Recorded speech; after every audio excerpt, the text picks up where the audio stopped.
आदर्श शिक्षण संस्थान जोधपुर, कक्षा सप्तमी, विषय सामाजिक। हमारे अतीत भाग 2, पाठ क्रमांक 1, 1000 वर्षों के दौरान हुए परिवर्तन की जांच पड़ताल। मेरा नाम दिनेश कुमार दवे, आदर्श विद्या मंदिर माध्यमिक फलोदी। ऑनलाइन कक्षाओं में सभी भैया बहनों का हार्दिक स्वागत व अभिनंदन। में सबसे पहले मानचित्र 12वीं सदी में भूगोल वेत्ता अल इंद्राणी ने 1154 ईस्वी में बनाया। वह मानचित्र बड़ा विशाल था, जिसको भारत के उपमहाद्वीप में भारत को दर्शाया गया। वह अरबी भाषा में बनाया गया। ठीक 600 वर्ष बाद में दूसरा मानचित्र 1720 ईस्वी में फ्रांसीसी साहित्यकार ने बनाया। उस मानचित्र में कई प्रकार की भाषा का उपयोग लेते हुए अरबी भाषा में कन्नौज प्रदेश को दिखाया गया, जिसके सोचने समझने में किसी प्रकार की तुलना की तो पता लगा पहले के मानचित्र में और 600 वर्ष के मानचित्र में काफ़ी अंतर है। लोगों को समझने में, उसका इस्तेमाल करने में सुविधा मिलने लगी। इसलिए व्यापारिक दृष्टि से और नाविक दृष्टि से उसका उपयोग इस्तेमाल बहुत अधिक मात्रा में मानचित्र का होने लगा। मानचित्र के साथ साथ विज्ञान की ज़्यादा सुविधा होने लगी तो उसमें सुधार होने लगा। सुधार के साथ साथ फ्रांसीसी भाषा में कुछ ऐसे बदलाव होने लगे तो नई भाषा के कारण पुरानी शब्दावली में अंतर आने लगा। शब्दावली में सबसे पहले यदि हम जाए तो भूगोल के शब्दावली के अरबी शब्दों का अर्थ अलग अलग प्रकार से होता है। शब्द भंडार, अर्थ, व्याकरण के अनुसार देखा जाए तो हर जगह अलग है। जैसे कि हम उदाहरण लेते हैं हिंदुस्तान शब्द। हिंदुस्तान का शब्द बताया हुआ है कि भारत एक राष्ट्र है। भारत एक राष्ट्र है, ऐसा उसका अर्थ अरबी भाषा में बताया गया।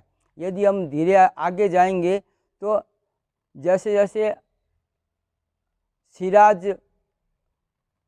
सिराज साहित्यकार था, जिसने भारत का अर्थ बताया कि पंजाब, हरियाणा, गंगा यमुना के इलाकों का क्षेत्र है, जहां दिल्ली का सुल्तान का शासन क्षेत्र है।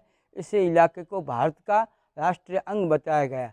और आगे जाएंगे तो बाबर ने भारत का अभिन्न अंग बताया कि जो भारत की सभ्यता संस्कृति में पशु पक्षी का जो सात्विक तत्व है वो भारत है। और अमीर खुसरो ने भारत को भौगोलिक और राजनीतिक क्षेत्र के द्वारा बताए हुए कि भारत में पशु पक्षी मानव मात्र जो रहता है वो भारत देश है। इस देश को राजनीतिक भौगोलिक परिस्थितियों से पहले ज़माने में नहीं जोड़ते थे। वर्तमान परिसर में आज हम राजनीतिक भौगोलिक परिस्थितियों को भारत के राष्ट्र के नाम से जोड़ते हैं। जैसे अरबी भाषा में एक शब्द आता है जिसका नाम है विदेशी। विदेशी शब्द का अर्थ होता है बाहर से आने वाला व्यक्ति। यानी हम किसी गांव में जाएंगे जहां वो गांव का व्यक्ति नहीं है तो सभी लोग उसकी ओर देखेंगे, ऐसा लगेगा ये व्यक्ति बाहर से कहाँ आया, तो उसको अपने भाषा में उसके परदेशी कहते हैं।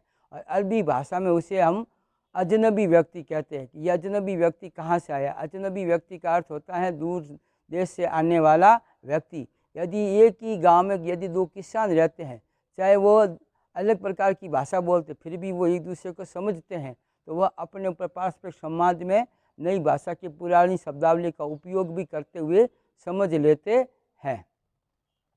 तीसरा महत्वपूर्ण बिंदु आपके आता है इसमें, जिसमें दिखाया गया कि दूसरे युग में आते आते सूचनाओं के संदर्भ में परिवर्तन तो हो गया और परिवर्तन होने के साथ साथ कई प्रकार के दस्तावेजों के अभिलेख होने लगा कि किस प्रकार व्यक्ति अपने जो चीज़ बोलते हैं उस व्यक्ति का संदर्भ कैसे रखा जाए, आने वाले पीढ़ी को ज्ञान कैसे दिया जाए।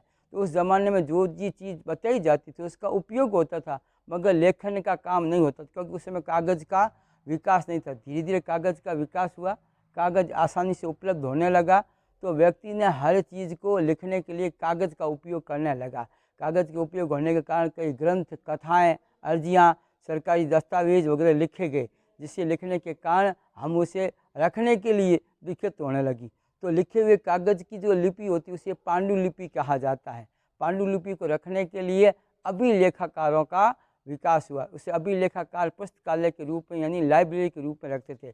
जिस प्रकार हम अपने विद्यालय में देखते हैं कि परीक्षा विभाग होता है, जिसमें हमारे जिस प्रकार दस्तावेज होते हैं जिसका अभिलेखाकार के रूप में हम संगठित करके रखते हैं, जब भी आवश्यकता पड़ती है तो हम उसे देख सकते हैं कि कौन से भैया ने किस समय प्रवेश लिया था। इसी प्रकार अभिलेखों का रख रखाव किया जाता है। जो भी सरकारी विभागों में है आज भी पुराने दस्तावेज़ों का रख रखाव किया जाता है। उनकी लिखी पांडुलिपियों के रूप में उस रखने के रख रखाव के लिए एक अभिलेखाकार रखा जाता है, जो समय समय पर उसकी चीज़ को लेना देने का काम करता है। उसका लेखा जोखा रखा जाता है।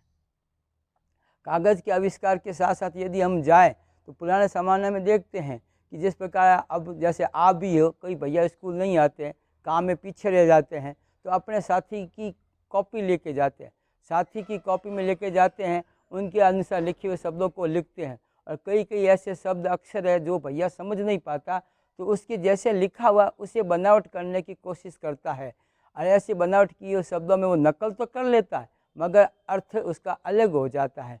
क्योंकि पहले ज़माने में लिखी हुई भाषा और आज के ज़माने में लिखी हुई भाषा में समझने में साहित्यकारों में अंतर आ जाता है, जिसके कारण इनकी भाषाएं अलग अलग प्रकार की हो जाती है।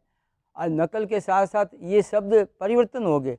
तो 1726 ईस्वी में गयासुद्दीन बर्नी ने अपने एक संदर्भ में लिखा था पांडुलिपि के रूप में, और उसको ठीक 2 साल बाद उसे परिवर्तन करने की कोशिश की गई, तो वो परिवर्तन नहीं कर सका क्योंकि उस ज़माने में इतनी सुविधा नहीं थी। आज के ज़माने में सारी सुविधाएं हम लोगों को मिलने लगी है। आज हम इतना ही पढ़ेंगे और आज का गृह कार्य है जो आप लोगों को करके लाना है। ये महत्वपूर्ण बिंदु अभी आप अपनी उत्तर पुस्तिका में लिखेंगे।